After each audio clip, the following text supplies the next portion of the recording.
El cielo sobre Red Creek se desangraba, tiñéndose de un color de óxido y heridas viejas, mientras el sol castigaba la llanura. Dentro del rancho, el ritmo de la desesperación de Jacob Marlowe era el solitario golpeteo de sus botas contra las huecas tablas del suelo. 3 años de una sequía implacable habían convertido su rebaño en monumentos de hueso y cuero, y un aviso de embargo ondeaba en la puerta del granero como una bandera de rendición. Sin embargo, más pesado que la deuda era el destino de su única hija, Aurora. A sus 17 años, era un fantasma que caminaba bajo el sol, una criatura de luz de luna con piel como nieve en polvo y ojos del color del vino profundo. Para la gente del pueblo, ella no era una muchacha, era un presagio. Maldita por la luna, susurraban, su piedad agriándose en superstición cada vez que ella pasaba, asegurando que ningún pretendiente local se atreviera a cortejarla. En el rumor era un veneno que se extendía por los cañones del sur. En el temido capitán Apache, Halcón Rojo,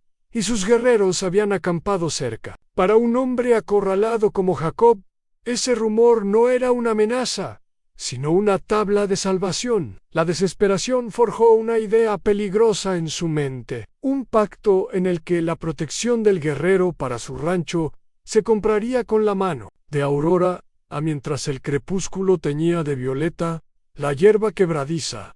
Padre e hija cabalgaron en silencio. Jacob rehuía la mirada de su hija.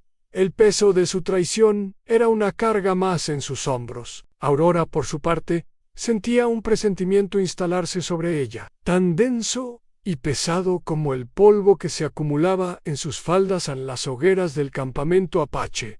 Parpadeaban al pie de unos acantilados negros, como un nido de ascuas. Los rostros de los guerreros, impasibles y tallados por el viento, siguieron cada movimiento de los colonos mientras desmontaban. Jacob, con manos temblorosas, ofreció unas esquirlas de turquesa como gesto de paz. Entonces, con la voz quebrada por la vergüenza, ofreció a Aurora en matrimonio. Un murmullo de sorpresa y desdén recorrió el círculo de fuego. El rostro de Aurora ardía, una humillación tan intensa que eclipsaba el resplandor de las llamas. Con la espalda recta dio un paso al frente. «No soy ganado para el intercambio», declaró en inglés. Y luego repitió la frase en un español vacilante pero firme.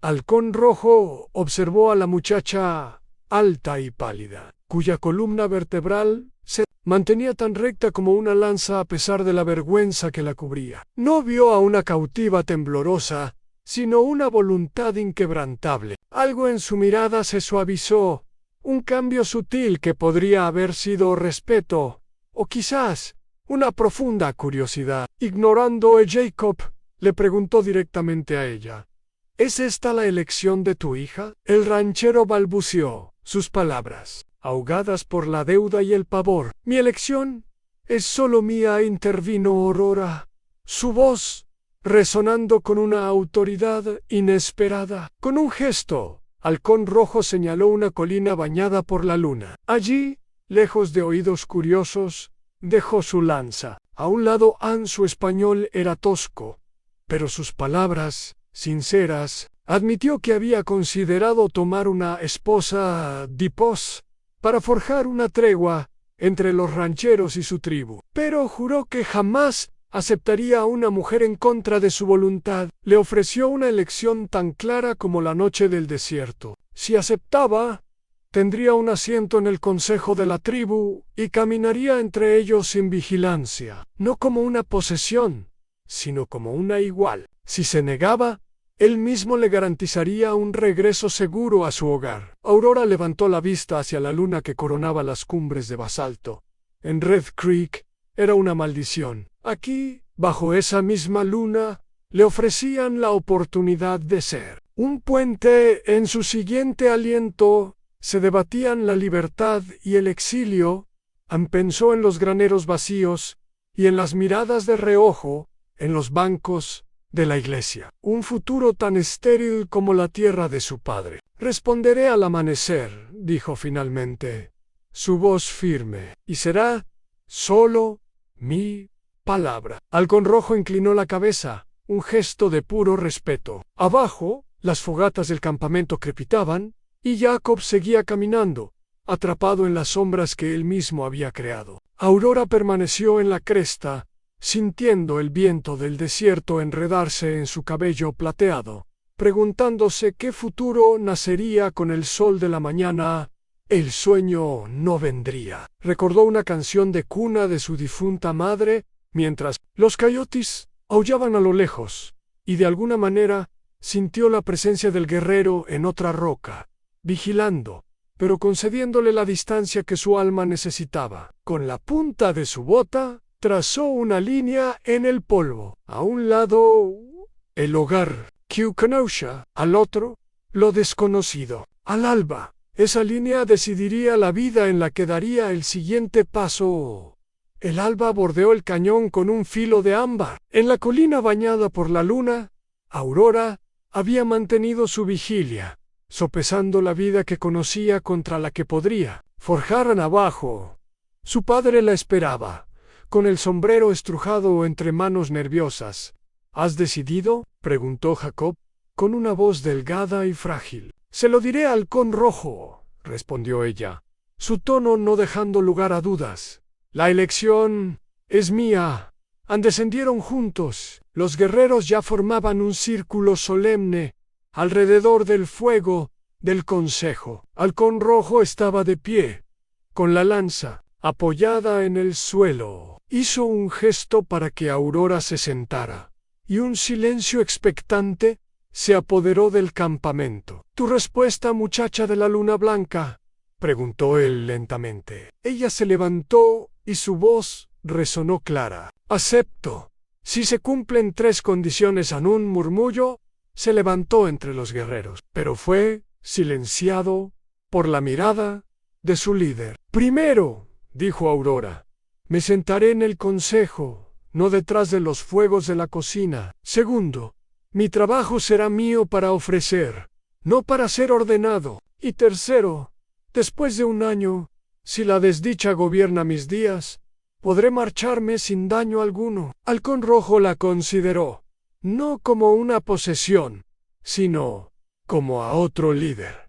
Finalmente, asintió. De acuerdo, dijo, con una condición propia, que aprendas nuestras costumbres, con el corazón abierto. Ella lo miró directamente en acepto. Él levantó su lanza y gritó una frase en apache. Un suspiro de alivio recorrió el círculo. A lo lejos, Jacob, con lágrimas brillando en sus ojos, se escabulló en dirección a Red Creek. Su carga, finalmente entregada en el luto por la vida que dejó atrás, puso a prueba el coraje de Aurora. Pero la tribu le ofreció un comienzo inesperado. Las mujeres le ofrecieron piñones tostados, un gesto simple de bienvenida. Ella les dio las gracias en un apache torpe, ganándose una risa cálida en lugar de desprecio. Un joven explorador de 16 años, que se presentó como zorro pequeño, le mostró los corrales,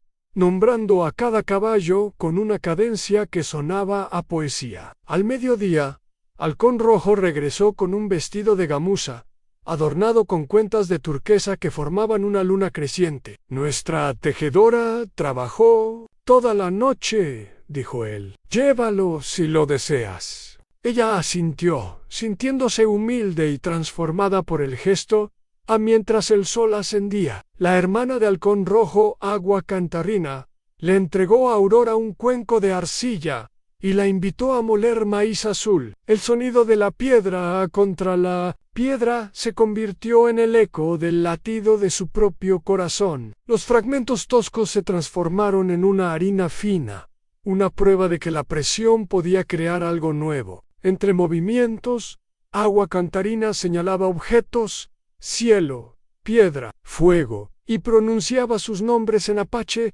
hasta que Aurora los repetía, con las mejillas sonrojadas pero con una determinación inquebrantable. Los niños se reían de su pálida pronunciación, convirtiendo el aprendizaje en un juego y despojando a la lección de toda solemnidad.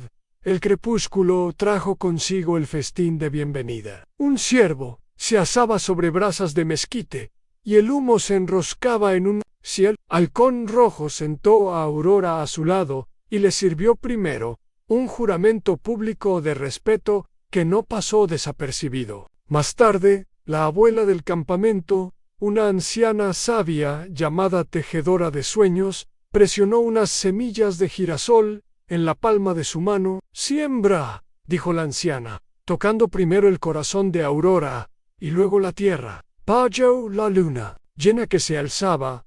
Halcón Rojo tocó una flauta de cedro, una melodía grave y melancólica que pareció llenar las grietas que el ridículo había dejado en el espíritu de Aurora. Ella susurró para sí misma: «Una promesa silenciosa creceré, donde sea plantada a muchos kilómetros de distancia». En la penumbra del cañón, Jacob detuvo su caballo para mirar atrás una última vez. Pudo vislumbrar la silueta de su hija, riendo entre extraños de piel bronceada. La imagen le abrió dos heridas gemelas en el alma, una de pérdida y otra de un inmenso alivio. Quizás, se dio cuenta, la maldición nunca había sido el color de su piel, sino su propio miedo. Presionó una mano callosa sobre su pecho, murmuró una oración en la que apenas creía y siguió cabalgando. Un hombre más ligero que el que había llegado la mañana después del festín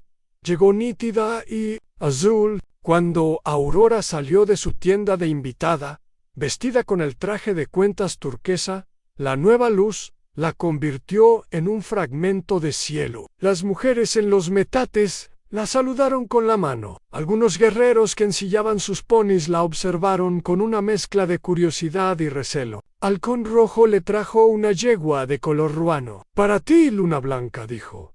«Aprende de ella, te llevará con lealtad». La yegua aceptó la pálida mano de Aurora sin dudar. Ganarse la confianza de la gente, sin embargo, resultaría más difícil. En el manantial oyó un susurro cortante fantasma pálido. «Sin retroceder», Aurora respondió en su apache fracturado.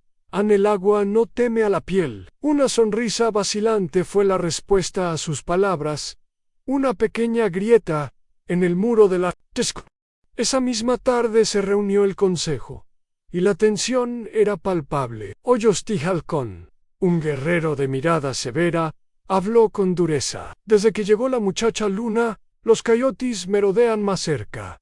El manantial fluye más lento. Los malos espíritus siguen a la carne blanca». El silencio que siguió fue pesado y acusador. Aurora se puso de pie, su figura pálida destacando contra las sombras. «La sequía cae del cielo, no de la piel», dijo con voz firme. «Júzguenme por mis actos». Tejedora de Sueños, la anciana abuela, golpeó su propia rodilla con la palma de la mano en un gesto de aprobación rotunda. El debate cambió entonces hacia rutas de caza y rumores de soldados. Pero cuando se mencionó la escasez de agua, Aurora volvió a hablar. Propuso plantar girasoles para dar sombra al manantial y reducir la evaporación. Un truco que conocía de las tierras de Chihuahua. Tejedora de Sueños asintió lentamente. Flor del Cielo habla con sensatez.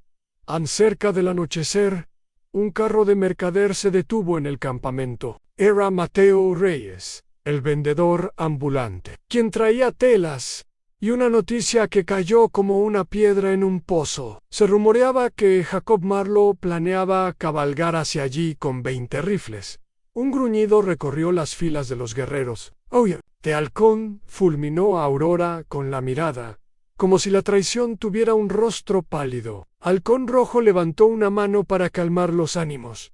«Las palabras son viento», dijo con calma. «Cuando los rifles cabalguen, entonces responderemos». Pocos durmieron esa noche. Aurora subió a la misma cresta donde había elegido su destino, bajo estrellas que ardían como testigos fríos. Halcón Rojo se unió a ella en silencio.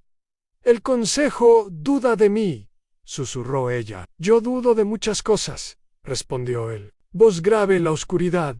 pero no de aquella que camina hacia el fuego con los ojos abiertos. Puso en la mano de ella un águila de cedro, finamente tallada a la mañana siguiente. Zorro Pequeño le enseñó a Aurora un atajo a través de Bajankus Jibazautu. Al ver su soltura en la silla de montar, varios guerreros intercambiaron miradas y murmuraron un respeto a regañadientes. Al atardecer, molió de nuevo maíz azul junto a agua cantarina, y los niños repitieron las palabras en apache hasta que sus risas empujaron a los susurros al olvido. Sin embargo, la advertencia de Reyes había reabierto viejas cicatrices. La aldea de Halcón Rojo fue incendiada cuando él era un niño. Ojos de Halcón perdió a su familia a manos de la milicia fronteriza. Si Jacob llegaba armado, cada herida volvería a sangrar. En ese momento, Aurora se juró a sí misma que se interpondría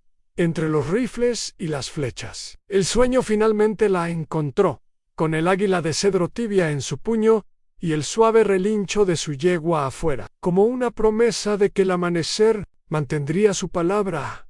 En el sol se hundió tras los acantilados negros, dejando un resplandor cobrizo que prendió fuego a la punta de cada lanza. A pesar de la desconfianza que aún hervía a fuego lento, el anciano Pluma de Águila había decretado un festín, comida, cantos y una puerta abierta para cualquier vecino lo suficientemente valiente o curioso como para cruzarla. El miedo seca la garganta, había dicho el anciano. Comemos para que nuestras palabras no se conviertan en polvo. Aurora ayudaba a Agua Cantarina a apilar calabaza, asada al mezquite en platos de barro. El aroma flotaba por el campamento, arrancando sonrisas a los niños y medias sonrisas a los guerreros, que aún murmuraban cara pálida por lo bajo.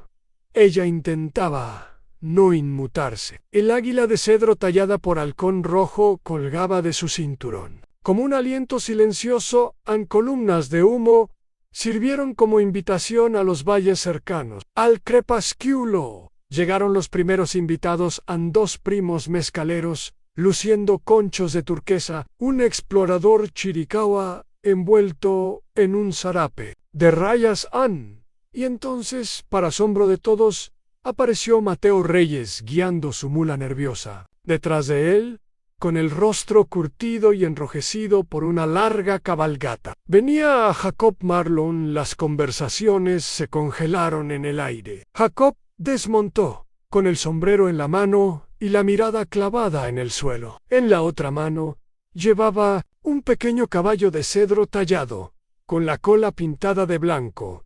Una ofrenda de paz. Halcón Rojo dio un paso al frente. Su lanza tocaba el suelo en señal de tregua, pero su rostro era una máscara de acero. El pulso de Aurora martilleaba en sus sienes. Dominando su miedo, se interpuso entre ambos. «Vine desarmado», dijo Jacob, con la voz ronca por el polvo del camino. «Escuch rumors de rifles, pero no eran los míos. Solo necesitaba asegurarme de que estabas a salvo». Los guerreros, desconfiados, apretaron las empuñaduras de sus cuchillos. Aurora levantó una mano. «Padre, estoy aquí por mi propia elección. Tú una vez me llamaste una carga. Ellos me llaman un puente. Si me quieres, un poco. Honra eso». La mirada de Jacob ascendió lentamente hasta encontrar la suya, y el peso de la vergüenza pareció encorvar sus hombros. Le ofreció el caballo tallado. «Para tu nuevo hogar», dijo, «un símbolo de mejores caminos que los que yo pude darte». Aurora aceptó el regalo, y sus dedos rozaron los de su padre por primera vez desde aquel trato en el cañón. El contacto fue breve, pero su efecto se extendió como la primera lluvia sobre la tierra reseca. Tejedora de Sueños soltó una carcajada y aplaudió. «Bien, los corazones de piedra se agrietan cuando las hijas hablan». Con un gesto de águila indicó a Jacob un lugar en el círculo exterior del fuego, un invitado, no un prisionero. La comida comenzó a pasar de mano en venado.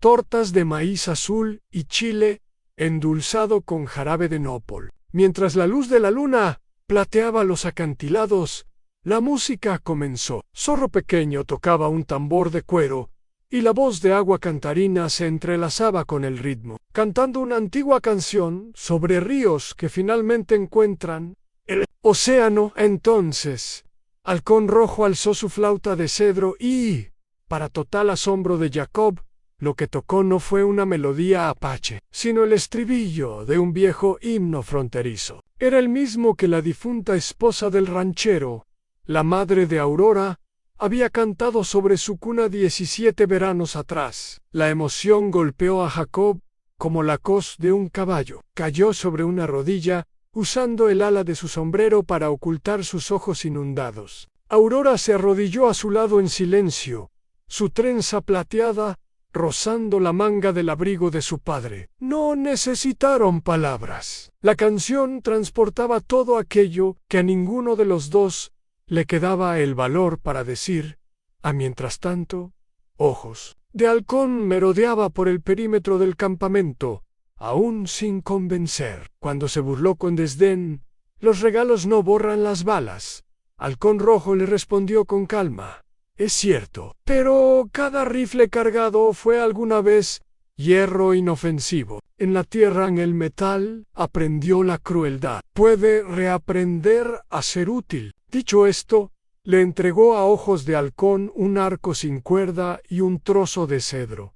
Enséñale a ella a tallar. Eso calmará tu ira. A regañadientes, y con el sonido metálico de su cuchillo al abrirse, Ojos de Halcón se sentó pecuegos focos de risas florecieron en el campamento. Los niños tiraban suavemente de la trenza pálida de Aurora, fascinados por cómo atrapaba el fuego de la luna. Ella les enseñó a tejer pulseras con tallos de lirios silvestres. Los más pequeños se coronaron con estos aros luminosos y corrieron por la oscuridad, dejando estelas de luz plateada. Cerca de la medianoche, Jacob se puso de pie para marcharse. Se quitó su viejo sombrero de fieltro y, en un gesto solemne, lo colocó sobre la cabeza de Aurora. Era un traspaso simbólico de las cargas, ahora puestas bajo la custodia de ella. Tu camino es tuyo, le susurró. Le diré al pueblo que estás donde perteneces. Halcón Rojo lo escoltó hasta la cima de la colina. Sin guardias, solo como testigo, padre e hija compartieron una última mirada a través de la luz danzante del fuego. Después, el ranchero cabalgó hacia la noche. Un hombre mucho más ligero que el que había llegado. De vuelta junto a las brasas, Tejedora de Sueños presionó unas semillas de girasol en la mano de Aurora. «¡Planta mañana!», le susurró. «Los puentes necesitan raíces». Aurora asintió, sintiendo el peso de la responsabilidad y la ligereza. «De la libertad, todo a la vez». Una brisa suave llevaba las notas de una flauta de cedro hacia el cielo, entrelazándolas con humo y plegarias. La desconfianza no se había desvanecido por completo, pero algo más antiguo que la duda, la terca voluntad de una semilla, había sido plantado entre ellos más tarde. Cuando las brasas se enfriaban, Halcón Rojo encontró a Aurora contemplando el pequeño caballo de madera. «¿Disminuye la herida?», preguntó él. «No», respondió ella, deslizando la figura junto al águila de cedro que colgaba de su cinturón. «Pero demuestra que la herida puede hacerte avanzar». Miró el fuego agonizante, imaginando hileras de girasoles creciendo más altos que el miedo, con sus rostros siempre vueltos hacia la misma luz implacable. Un explorador llegó con una advertencia urgente. 15 jinetes se acercaban, liderados por Clay Benton, y a su lado un hombre de rostro agrio llamado Deacon Crow. Halcón Rojo apostó a sus arqueros en los riscos, pero les prohibió lanzar la primera flecha. En un acto de valentía, Aurora cabalgó al frente, a la vista de todos, con las palmas de las manos en alto. Clay Benton gritó, exigiendo que le entregaran a la muchacha de piel de fantasma. Con un español rudo pero firme, Halcón Rojo respondió, «Desde las rocas Anne es mi esposa por elección propia». Ignorando la advertencia, Deacon Crow disparó. La bala impactó en una roca cerca de Aurora, y el eco del disparo rompió el tenso silencio. La respuesta fue instantánea. Una flecha de ojos de halcón voló con una precisión increíble, no hacia el hombre, sino hacia su sombrero, clavándolo en un poste cercano. Por un momento el aire se llenó del silbido de flechas y el estruendo de balas, pero como un milagro, nadie cayó. En ese instante, viendo que Clay Benton apuntaba su rifle, Aurora espoleó a su yegua y se interpuso directamente en su línea de visión. El ranchero vaciló. Ver a la mujer desarmada, dispuesta a morir por esa gente, le provocó una oleada de vergüenza que enfrió su dedo en el gatillo. Aprovechando esa duda, la cuerda de halcón rojo surcó el aire y sujetó a Clay, desarmándolo. Pero en lugar de derribarlo, Loudejo en pie, un acto de contención que dejó a todos en silencio, pero Crow, furioso al ver la vacilación de su líder, sacó una pistola Derringer que llevaba oculta y apuntó al corazón de Aurora. Antes de que pudiera apretar el gatillo, Zorro Pequeño se lanzó contra él, derribándolo en un acto de feroz protección. Inmediatamente después, la lanza de halcón rojo voló, no para Harry, sino para clavar la manga de Crow al suelo, inmovilizándolo por completo. Atónitos ante la misericordia que habían presenciado, una flecha de advertencia, un lazo en lugar de una bala, una lanza que sometía sin matar. Los otros rancheros arrojaron sus cinturones de municiones al suelo, recogieron a su líder y se marcharon en silencio. Clay Benton no dijo una palabra, pero era evidente que se iba de allí siendo un hombre cambiado en esa noche. Pluma de Águila recogió los cartuchos de latón que los rancheros habían abandonado. En lugar de guardarlos para la guerra, los arrojó a la forja. El metal destinado a matar ahora alimentará los arados, declaró. La noche encontró a Aurora y Halcón Rojo en la cresta, observando cómo la luz de la luna doraba el montón. Munitions. Prueba de que una batalla podía terminar sin necesidad de cavar tumbas. El latón de las balas se convirtió en delgadas hojas de arado. Aurora y Zorro Pequeño las enfriaban en agua, y el vapor se enroscaba en el aire como fantasmas domesticados en el agua. Volvía a escasear. Esta vez, Aurora dibujó sobre una roca plana el audaz diseño de un acueducto que seguiría la pared del cañón. Ojos de Halcón expresó sus dudas, pero la sed de la tribu estuvo de acuerdo. Mientras los hombres acarreaban las piedras, Pluma de Águila le enseñó a tallar una flauta.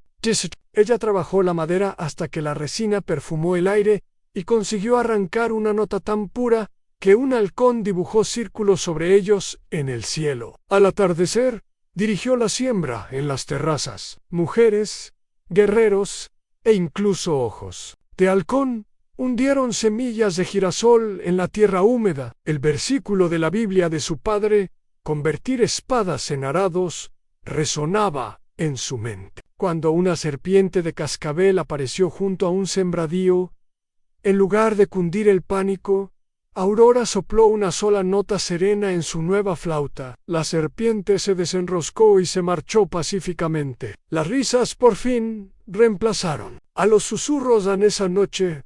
Su flauta nueva y la vieja flauta de Halcón Rojo unieron en el aire una canción de río Apache y una nana española. Bajo la luz de las estrellas, tanto los brotes como los corazones se estiraban hacia algo más grande que la duda. Los brotes de girasol ya salpicaban de verde la pared del cañón. Apenas 9 días después de la siembra, las pequeñas hojas eran un acto de desafío. Aurora estaba arrodillada, acariciándolas, sintiendo la tierra fresca en sus rodillas. Cuando Zorro Pequeño llegó al galope, con la mirada salvaje en polvo, en las llanuras del sur, anunció a 20 jinetes. Llevan uniformes, son rurales mexicanos, no rancheros. En el centro de su columna avanzaba un carromato con una bandera blanca, manchada con una inquietante cruz negra. La noticia corrió. por el campamento como la pólvora. Se tensaron los arcos,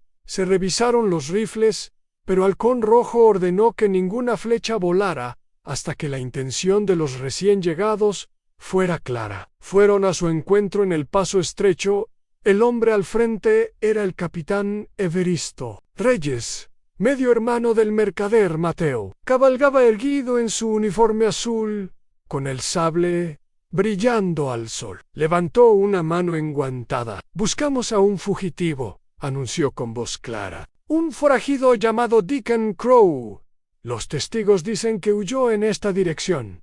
El pulso de Aurora tropezó. Las cuentas de turquesa de Crow pesaban en su bolsa de medicinas como piedras. Halcón Rojo respondió con la misma formalidad: «A ningún forajido se cobija bajo mi fuego. Una búsqueda mostrará la verdad si se lleva a cabo con honor». El capitán Reyes aceptó entrar con solo 5 hombres, todos desarmados. Ojos de Halcón apretó la mandíbula, pero obedeció la orden de su jefe. Los rurales cruzaron la entrada y el silencio del campamento engulló el sonido de sus botas. Inspeccionaron las tiendas, la forja y las terrazas, donde las lanzas verdes de los girasoles perforaban la tierra. La mirada del capitán Reyes se posó en la pálida trenza de Aurora, pero no había desdén en ella, solo curiosidad. «Las suelas de la montura de su padre aún están frescas en el camino», comentó él en un inglés acentuado.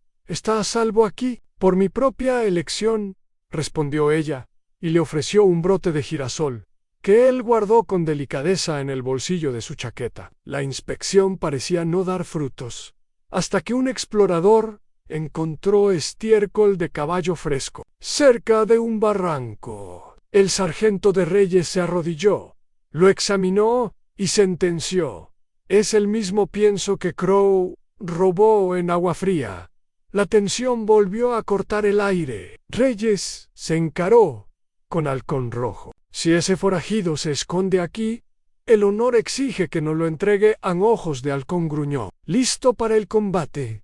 Pero Aurora dio un paso al frente. «El honor también exige pruebas», declaró, mirando al capitán Reyes. Entonces llevó su flauta de cedro a los labios y tocó la melodía de la canción del río. El eco danzó entre los acantilados. La respuesta fue un disparo que surgió de una grieta a 20 pasos de distancia, seguido por la voz de Crow, maldiciendo la propia idea de la misericordia. Una bala silbó y rasgó la manga del vestido de Aurora. Antes de que ningún arco pudiera tensarse, Zorro Pequeño ya la había empujado al suelo para protegerla. Casi al mismo instante, la lanza de Halcón Rojo voló por el aire, no para matar, sino para golpear el hombro de Crow. La pistola cayó rodando por la pendiente. Los rurales de Reyes se abalanzaron sobre él, atándolo firmemente. La sangre del forajido goteó, roja y brillante, sobre el polvo turquesa del suelo. El forajido escupió a los pies de Aurora: «Hechicera, fantasma, Siseo, deberían haberte cambiado por balas». Ojos de Halcón alzó su cuchillo para silenciarlo, pero Aurora le detuvo la mano. «No más sangre», dijo con firmeza. Entonces presionó las viejas cuentas de turquesa de Crow en la palma de su mano. «Olvidaste lo que pesan». El capitán Reyes la observaba, con el ceño fruncido. «¿Perdonas la vida del hombre que acaba de dispararte?» Ella lo miró, y con la sabiduría de Halcón Rojo ahora en sus labios, respondió: «La misericordia compra más cosas que los ataúdes». El capitán asintió lentamente y ordenó a sus hombres que subieran a Crow al carromato. «Será colgado en Chihuahua», dijo, «pero su ley de la misericordia la recordarán antes de partir». El capitán sacó un registro encuadernado en cuero. «Las concesiones de tierra en esta zona son ambiguas», dijo. «Puedo registrar unos papeles de protección que nombren este valle como tierra comunal. Así será más difícil que otros forasteros intenten arrebatárosla». Halcón Rojo, visiblemente sorprendido, aceptó la oferta. A cambio, Aurora le entregó al capitán una bolsa de tela llena de semillas de girasol. «Plántenlas en cada uno de sus puestos de control le aconsejó. El capitán sonrió, la saludó con un gesto militar y partió con sus hombres, aun cuando el polvo del camino se asentó. Ojos de Halcón dejó escapar un gruñido. Si perdonas a la víbora, solo invitas a más colmillos. Halcón Rojo lo miró quizás, pero hoy solo ha sangrado un hombro, no 20 corazones. Puso una mano en el brazo de su guerrero. Tu arco estuvo firme hoy. Mastres, esa tarde el campamento se reunió bajo un cielo malva. Pluma de Águila mezcló la última bala de Crow con harina de maíz y la arrojó al fuego. El metal que buscaba la muerte ahora alimenta la llama, recitó. Aurora entonces tocó su flauta, y la melodía llevaba consigo un nuevo código, una nueva ley.